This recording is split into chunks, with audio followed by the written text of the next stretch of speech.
যে ব্যক্তি ঈশ্বরের বাক্যকে অগ্রাহ্য করে, বাক্য তো শোনে, ঈশ্বরকেও বিশ্বাস করে, ঈশ্বরও ঠিক আছে, জীবিত ঈশ্বর আছে, কিন্তু কর্ম তার জীবন পুরো ফাঁকা, পুরো 0%। হালেলুয়া।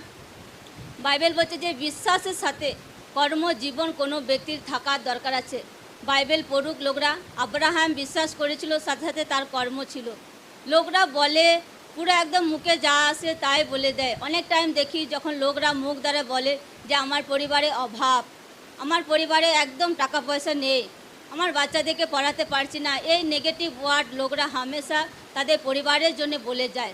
সে ব্যক্তিকে উল্টো ডিক্লার করলে হবে না, সে ব্যক্তিকে পজিটিভ বলতে হবে যে অসুবিধে না নেই, আমার জীবিত ঈশ্বর আমার সাথে আছে, আমার বাচ্চাদের পড়াশোনার জন্য সারে প্রয়োজনকে ঈশ্বর পুরা করবে, আমার পরিবারকে চালানোর জন্য ঈশ্বর সারে আর্থিক প্রয়োজনকে মেটাবে, আমার ঈশ্বর ব্যবসাতে আশীর্বাদ করবে, ঈশ্বর আমাকে জমি জায়গার সহিত ঘর বাড়ির সহিত আশীর্বাদ করবে।